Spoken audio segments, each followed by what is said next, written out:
किस्त वाला पर्सन अक्सर पेपर में बहुत समस्या करता है। ये देखते क्या दिया हुआ है कि एक 88,200 रुपये का ऋण है जो बराबर वार्षिक किस्तों में देना है। यदि ब्याज की दर 5% चक्रवृद्धि ब्याज पर है तो हमें कुल ऋण बताना है, यानी कि हमने कितना ब्याज दिया। तो सबसे पहले देखिए क्या दिया हुआ है, 5% की दर है सालाना। 5% की फ्रैक्शन वैल्यू क्या होती है, 1/20। अगर 20 मूलधन है तो एक अगर उस पर ब्याज होगा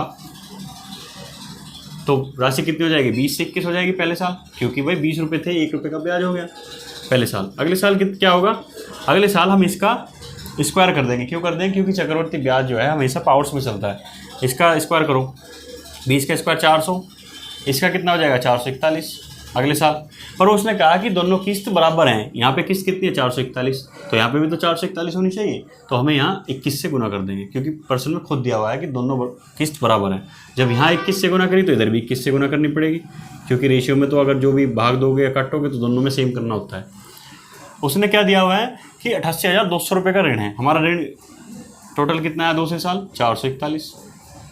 दूसरा भाई पहले साल दूसरे साल का 400 अमाउंट है और देना कितना है 441। वो ही पूछ रहा है कि 441 की वैल्यू किसके बराबर दी है, 88,200 के। तो ये कितने गुना आ जाएगा, 200 गुना। उसका अमाउंट हमारे अमाउंट का कितना गुना, 200 गुना।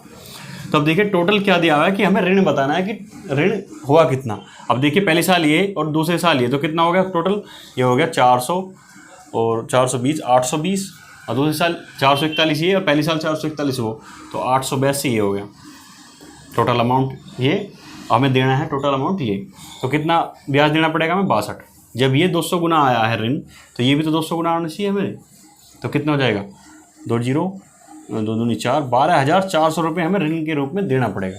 वीडियो अच्छी लगी तो आप वीडियो को लाइक कर सकते हैं, और कोई सुझाव हो तो कमेंट बॉक्स में ज़रूर बताना।